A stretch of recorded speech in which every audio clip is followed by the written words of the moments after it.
The Knowledgeable Provider podcast is intended primarily to entertain, also to inform, but it is not a substitute for actual medical training and should not be used by anyone to diagnose or treat any medical condition in themselves or others. If you need medical advice, please make an appointment to see your own knowledgeable medical provider. The opinions expressed by me and anyone else who happens to appear on the podcast are solely those of the people expressing them and are not necessarily representative of any other entities. Other than the lunches at the office, I do not receive any sort of compensation from pharmaceutical or medical device companies, and I have no other relevant financial disclosures. Look, this is all for fun, okay? Don't sue me. All right, on with the show.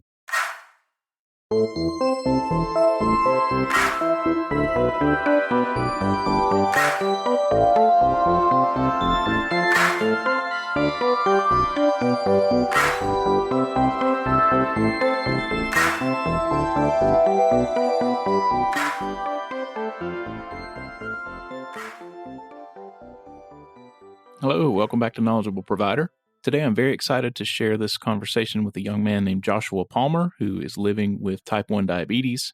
You know, I'm always struck by how much you can learn from patients about whatever condition they have. I enjoy learning things from medical textbooks and from listening to experts as much as anyone else, but there are just so many things that you would never know about a particular condition unless you talk to somebody who actually has it and deals with it. You know, patients all the time will put forth some piece of information and they'll follow it immediately with, but you're the expert, or I'm not a doctor, or whatever. And I always say, look, you're the expert on your body. You're the expert on this condition that you have that nobody else can really know like you do. And in our conversation, Joshua brought up a lot of things that I never would have thought about someone having to deal with type 1 diabetes. I should disclose that Joshua is my nephew. However, he is not my patient, and I don't know anything about his medical history other than what he has chosen to share with me. So please enjoy our conversation. I think you're going to love it. Joshua Palmer, welcome to Knowledgeable Provider. Thanks so much for your time, man. It's good to see you. Yeah, thank you for having me. Yeah, absolutely. I've been looking forward to it. Me as well. You want to introduce yourself? Yeah, sure. My name is Joshua Palmer. I'm 20 years old. I am a student at Colorado State University. I love playing sports, and photography is a very big hobby of mine. What kind of stuff do you like to photograph? I really enjoy photographing nature. I enjoy going out on hikes or walks around my house. We have a little nature reserve kind of close to my mom's house that I really enjoy taking photographs of. And I've got some really good ones that I'm pretty proud of. Awesome. So we're here to talk about diabetes. We'll talk about how you were diagnosed and how that came about for you. So I was diagnosed in October of 2020. I was 17 years old at the time, which is on the older side for a diagnosis with type 1 diabetes. It was a very interesting journey. I kind of knew that I might have diabetes 6 months before I actually got diagnosed. I'd just seen some videos online of people talking about diabetes, and I was like, hey, that kind of fits with what I'm experiencing. With it being during COVID, it was a very unique experience, I think. Time in the hospital was kind of crazy with everyone having to be masked up and all of that. It was definitely quite overwhelming. Yeah, I can imagine. So that was 3 years ago, right? Correct. What were the symptoms that you were feeling that made you think you might have that before you were diagnosed? So one of the biggest ones was just an extreme thirst. I would be rotating bottles in and out of the fridge like every 20 minutes, having a constant supply of water. I was just constantly draining. It was nonstop.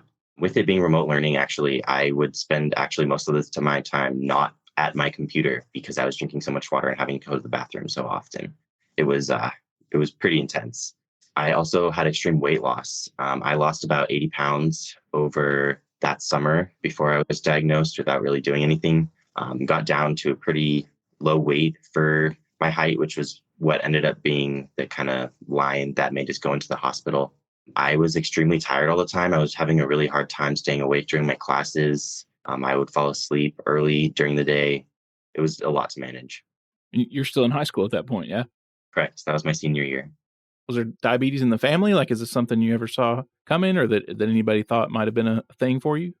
It was not. No one in my family that I know has type 1 or 2 diabetes. So it kind of came as a very big surprise for us. Yeah, sounds like it. You told me before you kind of diagnosed yourself before anybody else figured it out. What kind of resources were you looking at there?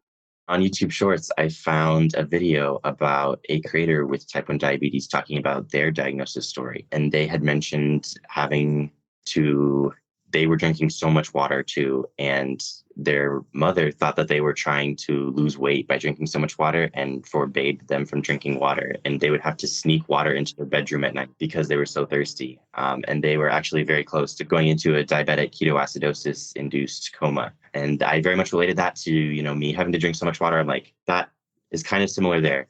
That kind of inspired a deeper dive into some more resources with more organizations like Beyond Type 1 is a very big organization with type 1 diabetes.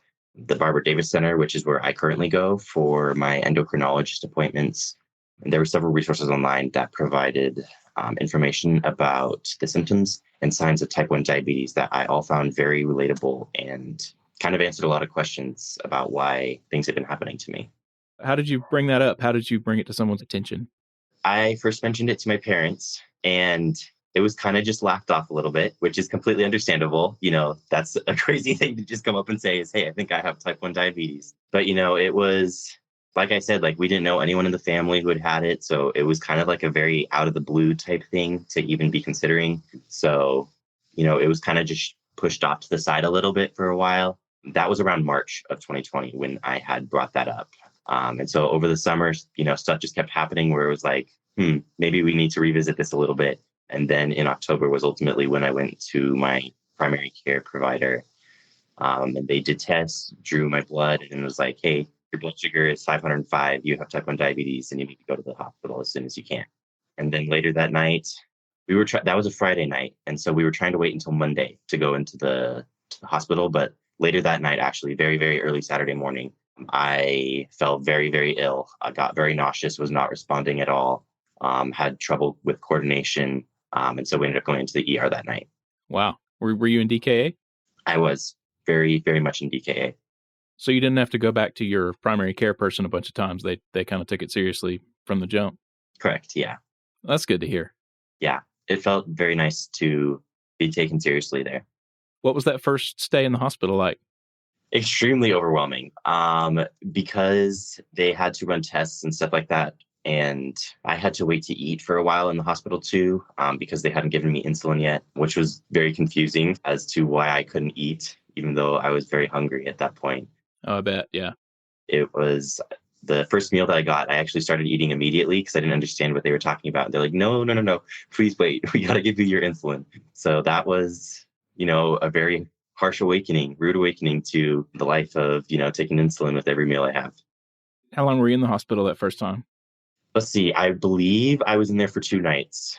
I was admitted early Saturday morning, and I believe I got released early Monday morning. Have you been back since then? I have not been in the hospital since then, thankfully. Nice. Strong work. Thank you. Do you see an endocrinologist now, or is your primary care person still managing it? I'm seeing an endocrinologist now. Yeah, I go to the Barbara Davis Center with the CU Anschutz Medical Center campus. I have appointments every 3 months just for, checkups, check my A1C, make sure everything is going okay. And then about once every year, and it tends to happen around the summertime, it'll be like a more intensive visit, with more labs being drawn just to make sure my thyroid is still doing good and stuff like that. Good deal. It sounds like you're in good hands there. Yes, I love my doctors there. They're an incredible staff. Wonderful. How'd you feel about all that? How'd you handle all that emotionally, getting sick and going to the hospital and being diagnosed and all that? It was a very rough journey at first. My first night home from the hospital, I remember being so scared to fall asleep because I thought I was going to die in my sleep. I just could not get comfortable, and it was so much pressure. It was very overwhelming that this is lifelong. There's a chance that no cure is found during my lifetime. And that is scary. So it was hard to deal with at first, very, very hard. And there are definitely still days even now where it kind of, just hits a certain way one day. And it's very, it is an emotional day, trying to manage with it. But definitely as time has gone on, I've gotten more used to it. It's a lot easier to accept now. It's become a part of my day-to-day routine. It's not so intimidating now. I've got used to it. So the time has definitely helped a little bit. Can you talk about what you're doing currently as far as insulin management? Like what's your current system that you're using? I currently use the Dexcom G6 glucose monitor and the Tandem t:slim X2 insulin pump. I have the glucose monitoring me, 24/7. I can always see my glucose numbers, which I really enjoy. I love having that kind of control over everything, being able to see it at all times. I can totally understand the ignorance being bliss sometimes for some people with it, but I'm definitely like a perfectionist type person. I love being able to see it at all times and being to change something when I need to.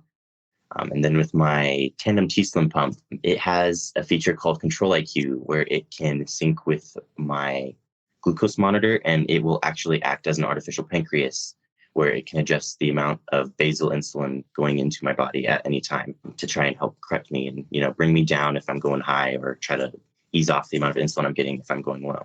Nice. That sounds ideal. I very much enjoy it. It's really nice to have that help in a sense. Yeah, I'm sure. How long did you have to do just regular insulin injections before you got on the closed loop system? My memory gets a little fuzzy with these dates. There was a lot going on at the time, but I believe that for the first 3 months, it was just finger pricks and just insulin injections manually. No glucose monitor and no insulin pump. And I think at that 3 month mark, I started using a glucose monitor. And then at either the 6 month or 1 year mark was when I actually got an insulin pump. I think it was the 6 month mark, though. Have you had any issues with the pump failing or the system not working right and having to fall back on manual administration? Thankfully, I have not had any issues with necessarily needing to fall back on manual injections yet. But I definitely have had some quirks happen with my insulin pump. I found that sometimes it can calculate the insulin on board incorrectly. So sometimes it may think I have an inaccurate amount of insulin still working in my body than I actually do, which isn't too much of a hurdle to jump over. Like I mentioned, I'm a perfectionist with all this stuff. So I tend to be pretty aware of all of that and be considerate of how much might still be active in my body. But it has been a very interesting process with, getting it all working. Sometimes I have with the infusion sets, I've had it go wrong a lot with the cannula inking once it's inside my body. And that's been frustrating where it can kind of waste quite a bit of insulin sometimes, which is not cheap. Very expensive, mistakes or errors happening there, which can be a little frustrating. Can you talk about cost? Has that been an issue for you? I am very thankful that it has not been an issue for us. Our insurance has been able to cover most of everything and we've been able to afford everything. And I'm very, very grateful for that. But I do know that that is not the case for a lot of people, especially in the United States. Again, on YouTube Shorts, I saw a video where someone living close to the Canadian border would actually go to Canada to buy insulin because an entire year of insulin cost in Canada was 1 month's supply in the United States. And it is just outrageous how expensive it is here. So I'm very, very grateful that we are able to afford everything I need to stay healthy. It's unfortunate. That's a whole other episode, I guess. The whole cost, the whole system is just, what word did you use? Outrageous? Outrageous. Yeah, I have to agree with you on that. The whole thing is outrageous. I'm glad it hasn't been an issue for you, but yeah, it sucks that it is an issue for so many other people. Mm-hmm. With the pump, how big of an impediment does that present to you on a day-to-day basis as far as just walking around or sports? I know you play a lot of sports or traveling. Like how does that factor into all those things? Yeah, that has been a constant learning experience every single week almost. It's like, oh, wow, that is now impacting me in a new way I did not realize. With sports, it's a pretty big, I got to plan a lot with having an insulin pump with sports. It's tough eating anything within 3 hours of going and doing sports because the insulin on board could potentially be dangerous if I'm active. My bloodstream may absorb the insulin quicker than normal and cause issues with my blood sugar dropping really quickly. Also with high impact sports that I tend to play, like volleyball or softball, where, I'm diving around the court or, diving into a base or anything like that. It can be very dangerous for the pump to be on my body. That could cause injury. I could damage the pump. It's kind of best for me just to leave the pump at home if I'm ever going to do sports, which is also kind of frustrating because I can only silence it for an hour at a time, which means it's going to start beeping at an hour and I can really do much to, stop that. And, that might annoy my roommates. That is going to drain battery on the pump. It's definitely not optimal for sure. Yeah. And then traveling was an experience. This October, we flew for a cousin's wedding, and that was an experience. That was my first time at the airport as a diabetic. And I was kind of freaking out a little bit with having to, like, oh, can I go through a metal detector or not? Will that hurt my insulin pump? What is actually safe for my devices to actually go through? And it was hectic. I think I stressed the TSA agent out a little bit with going through all that, but it all went fine. What was the answer? Does it set off metal detectors, or can you go through it with it on and it's no problem? I went through with it on, and I was in the one, it wasn't like the metal detector where you just walk through. It was the one where you kind of have your arms up and it'll kind of like rotate around you. And it did flag my insulin pump and my CGM on there, but I just had to show them they were on my body. And I was holding my insulin pump in my hands so that they could see it. And then once I went through that, they had to do like a bomb swab on my hands to make sure there was no explosive powder or anything on my insulin pump that transferred to my hands. Wow. Yeah, it was interesting. I was not expecting them to be well. Of course, it makes sense that they're that thorough, but it was weird, having to get swabbed for having explosive powder on my hands. I'm sure. Yeah. There's a lot of considerations there that I would never have even thought about, really. Yeah, me too. I do whenever I travel, ensure that I have some insulin pens on me in case my pump does malfunction. That way, I still have some way of getting insulin when I'm away, because obviously we don't want to be trying to replace a pump when we are not at our normal residence. For sure. Any other kind of day-to-day things that you've been surprised about? Something that has been very interesting is how quickly cardio can actually impact my blood sugar sometimes. Even if I don't have any insulin on board at all, walking like to and from classes, for instance, can be kind of dangerous for my blood sugar sometimes. I've had several instances on campus where I've just been walking to class and I've actually had an extremely bad urgent low just from walking, which have been kind of scary because you don't know around who around you may or may not be aware of what you need for help if you should need it. Thankfully, I was always in a place where I was able to get it turned around quickly enough before I really needed to start bringing in other people to help me. But it got very close sometimes, which was not ideal and very scary. Yeah, I bet. Do you have you have one of the medical alert tags? Yes, I do. I have a bracelet that says that I'm a type 1 diabetic that I will wear around a lot just in case. How long did it take you to get comfortable? Like how long, or do you still feel less comfortable with it as far as just accepting it, like you were saying earlier? It definitely took a very long time for me to start like feeling normal with this, especially early on when I didn't have a glucose monitor. We would have to be getting up at 3 a.m. every single night to check my blood sugar with the finger poke to make sure that I was doing okay. And that was so unbelievably rough, especially during the school year, when it was, a nightly occurrence, but I was still having to get up earlier than what I would have liked, during that. So that was really tough. That made it really hard to deal with for the first good while that I had diabetes. And it's just constantly changing. Our body is always kind of changing the amount of insulin we need. Physical activity has a huge impact. I noticed that when I'm on campus and walking a lot, I need a lot less insulin. And then when I go home for break, suddenly my basal rates have to be almost doubled. The exercise really helps with like managing blood sugar. So when I'm not getting it as much, I need my insulin pump and additional insulin to really help cover that difference, which can be frustrating to navigate sometimes when that is in the process of changing. How long did it take you to get used to counting carbs and all that?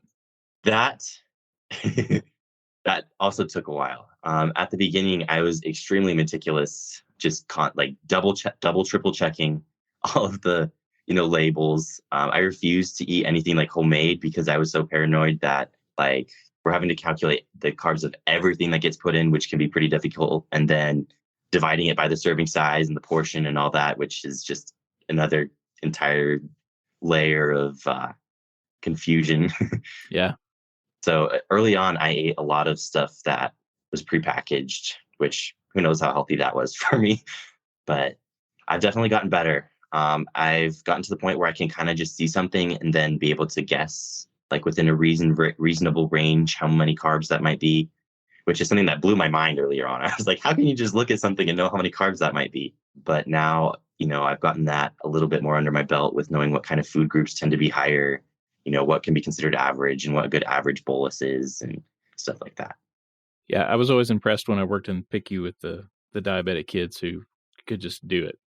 we were supposed to be doing it as nurses, right? We're supposed to, we were supposed to be managing while they were in the hospital, but they were way better at it. And it should have been easy for us. Like the hospital like tells you how many carbs is in everything, but it used to stress me out bad. But the kids who already knew how to do it, was just like, they just did it. That always impressed me a lot.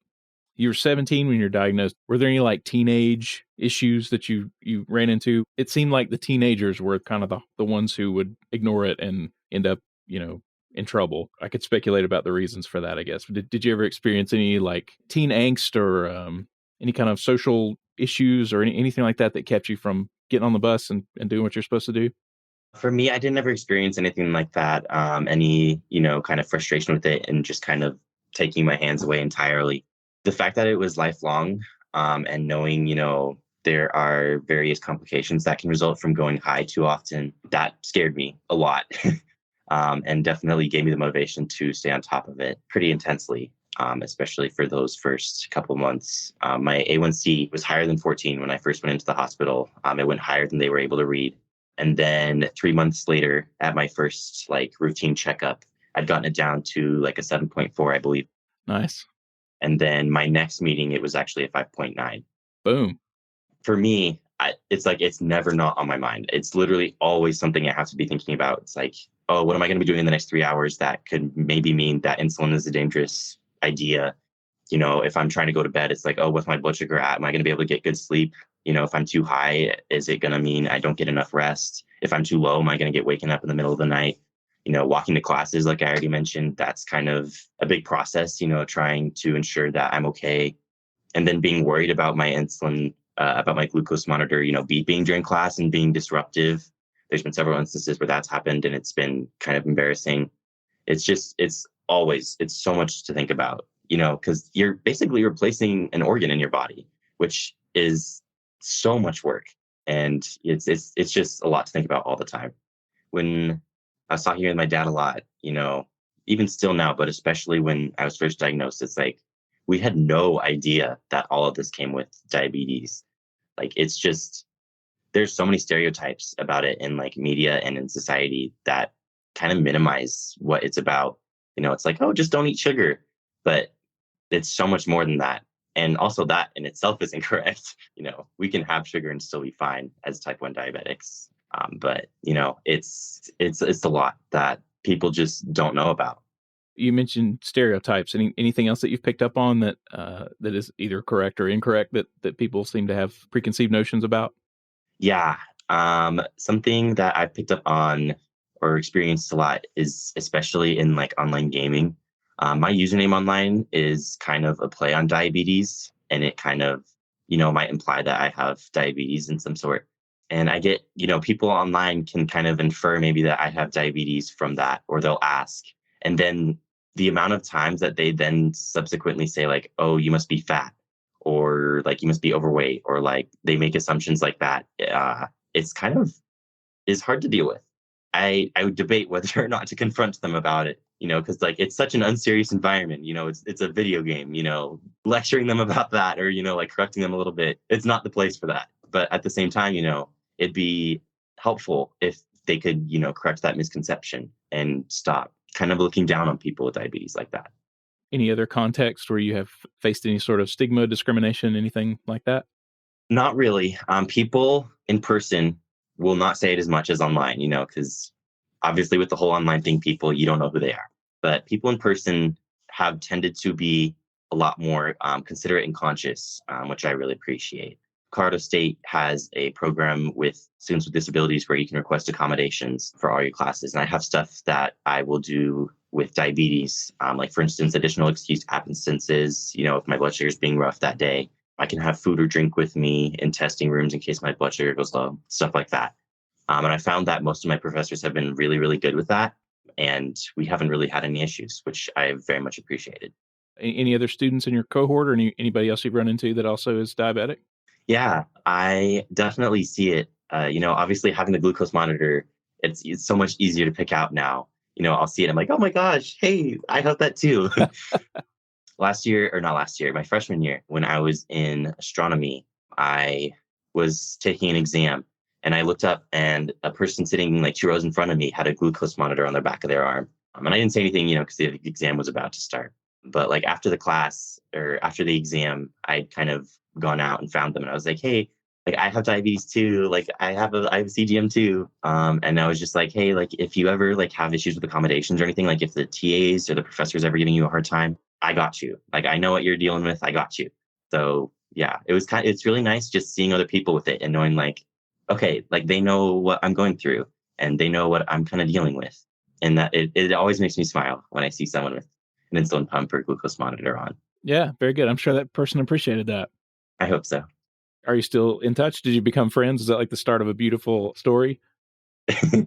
I wish. I think we were both a little nervous, more of the introvert type person. So, we kind of just like got each other's names and phone numbers in case something ever happened. But, we haven't really talked much since then. Got you. Got you. Is your pump pretty visible when you're just walking around, or do you make a conscious effort to hide it or anything, or how do you feel about that? I don't make a conscious effort to hide it at all. I know some people can be very scared to show it, might be embarrassed about it, but I actually very much welcome questions about it and people talking about it. It's kind of therapeutic in a way for me to talk about it. It kind of like reassures me, like I know what I'm doing, kind of gives me the confidence and, I've been doing what I'm doing for a long time. I'm managing it well. And the fact that I'm able to explain it to someone else shows that I know what I'm talking about. So I enjoy talking about it with other people. I tend to just keep it in my pocket. The tubing is what tends to be more noticeable than like the actual pump itself. But yeah, it's pretty discreet, I would say, but definitely could be more discreet if I wanted it to be. What advice would you give to anybody who is has just been diagnosed or is just starting off on this path? I think a big thing is just being patient with yourself. This is something I definitely still struggle with. I am very easily frustrated and impatient with my blood sugar. And that can often lead to me making decisions that are like rash and can be very detrimental sometimes. So I would say just be patient. It's so much to learn. It's so much to learn and get used to and learn how to incorporate it on the daily. So just be patient with yourself and know that it's going to take time and you're going to mess up, and that is completely okay. There are so many people online, and I'm sure in person too, that people can reach out to, hopefully, and, ask questions and just learn about from other people who have been dealing with this as well. Um, but yeah, it's a lot. It's so much to learn, and it is going to take a lot of time to get used to it. So just being able to give yourself grace and be able to take it small steps at a time, I think are really important to keeping yourself happy and healthy. Awesome. You mentioned making rash decisions. Can you give a more specific example about that? For sure. I tend to overreact when I see that I'm about to have a spike in my blood sugar. So I'll give myself a bolus to, kind of bring it down a little bit, try to flatten it before it really gets too high. And that can be a bit aggressive sometimes. I've had quite a few times where I've ended up going low afterwards because it was too aggressive of a bolus. So it's just being overcautious and trying to do too much when I think I might be going high. Do your parents still monitor your glucose also? They do, yeah. I share my glucose numbers with both of my parents. Your dad was telling me that he gets real-time alerts, if your sugar's out of whack. That's still a thing? It is, yes. I really appreciate them always kind of checking in on me, if my blood sugar is ever low or high, and just, seeing where I'm at. I always really much appreciate that. It's nice now having the freedom, though, when they're kind of doing that less. Of course, I know what's best for my body. I know when dangerous lows are kind of approaching more than if it's just going to be like a mediocre low that won't be too dangerous. It's nice, just being able to do that now and not having to like check in every single time, something, my blood sugar is low or something like that. So I very much appreciated their help and concern a lot. But I'm also really appreciating, the freedom that I have now more of, being able to just do it on my own a bit more. Yeah, that's an element that people in the not so recent past would never have had to deal with. I'm sure it's cool for the parents, but I would imagine there are times when you're like, leave me alone, I got it. Yeah, there have been times when it's kind of like it's a very mild low, or like I've been like just below low at like, for instance, 67 or 68 for a long time. And it's like, I know I'm fine. Like I'm feeling completely fine. Don't really feel low, especially in the mornings when it's like, I really kind of don't want to get out of bed, or it's like late at night, where it's like I'm kind of getting tired and just want to sleep. And I know I'll be fine. It's nice, kind of just to do that and know that they aren't going to like be too worried and try to like check in. Cause then there's pressure on my end to kind of, get it up so that they're less worried. Oh, interesting. Correct your sugar for them and not you. Yeah. Just make them feel more reassured. Wow. It's kind of nice now to just kind of deal with it where I'm at, whether or not I'm, at a low point or not. Has that ever been super helpful? Has a text message from them ever, or a phone call or whatever, ever alerted you to something you weren't aware of, or no?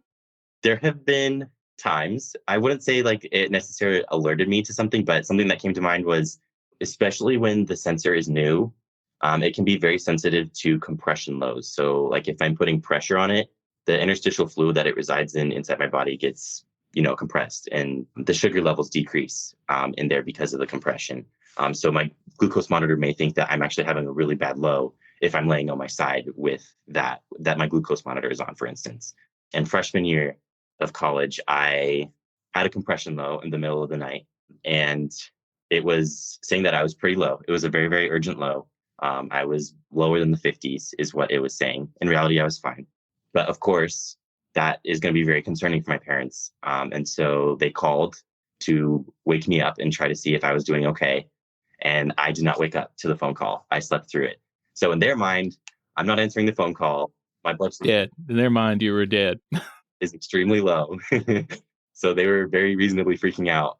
And police ended up getting called. Whoa.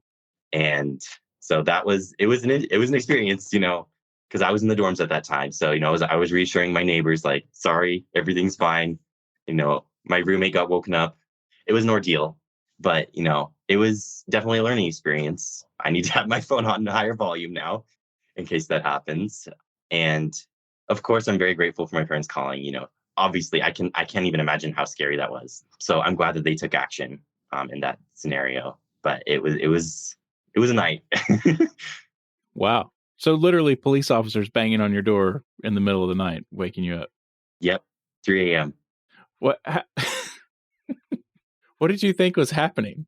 I was freaking out because they're like banging on my door. They're like, Joshua Palmer, are you in there?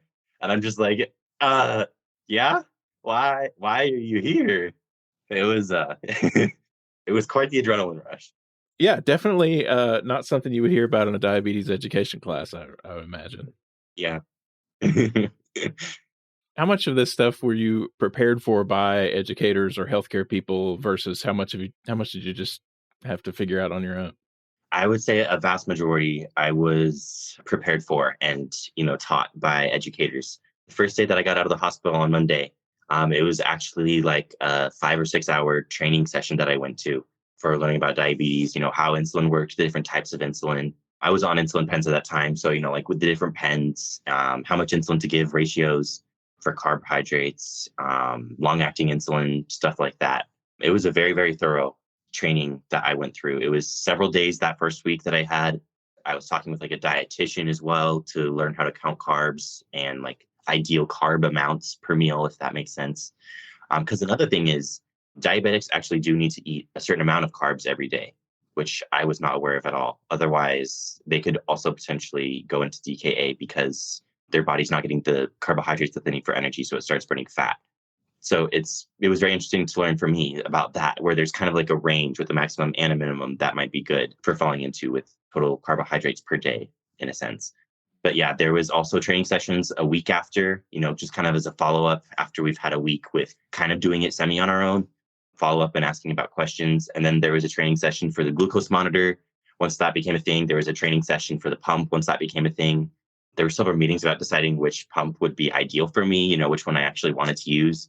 There was a lot of meetings and communication that happened with my providers and educators at the Barbara Davis Center. That was very overwhelming at the time. That was a lot to go through.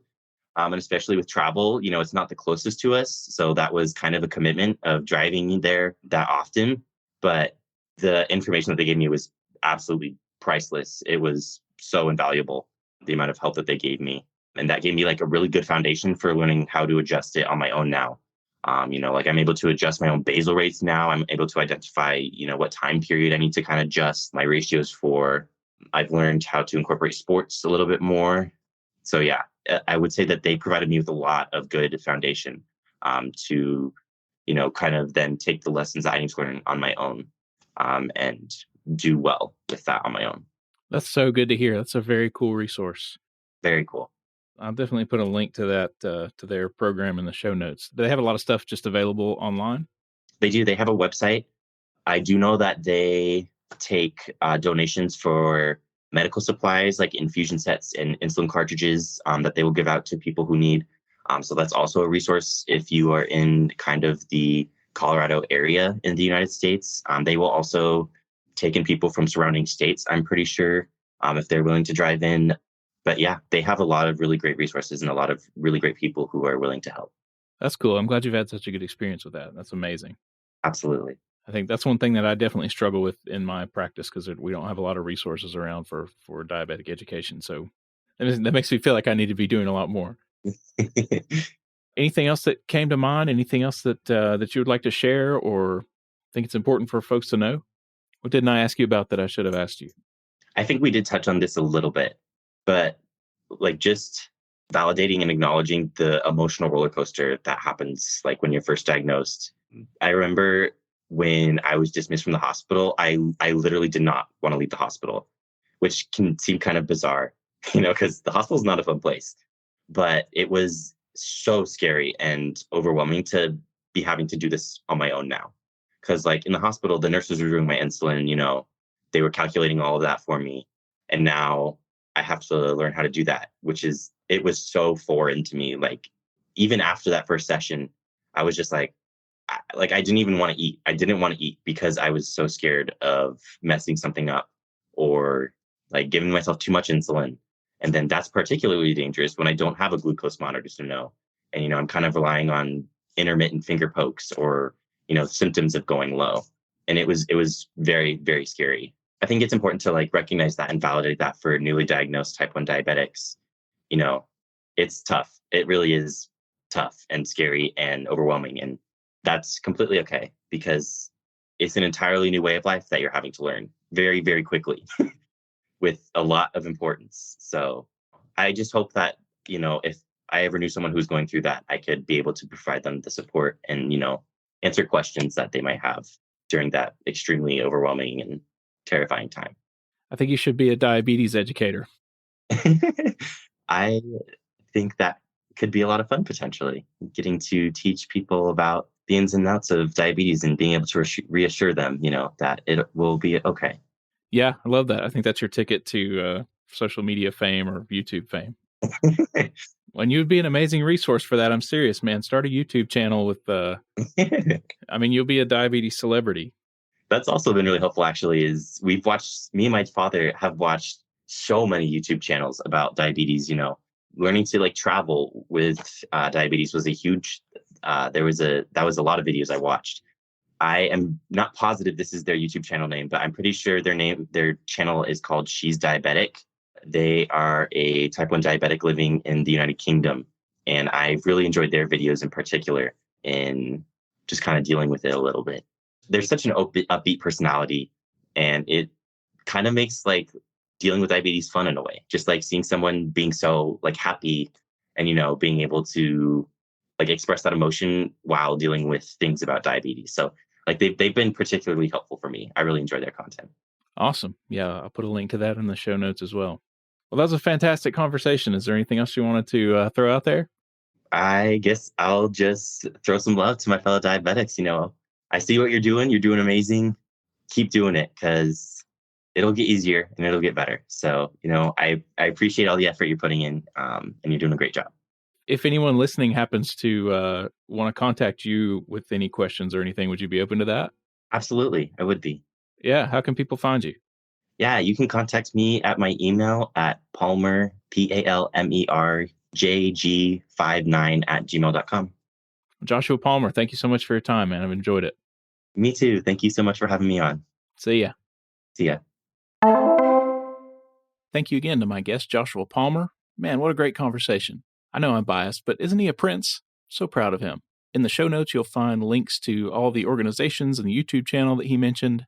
Again, if you'd like to contact him directly with any questions about managing type 1 diabetes, The email address is palmerjg59@gmail.com. And if you'd like to contact me, the email is thekppod, that's THEKPPOD @gmail.com.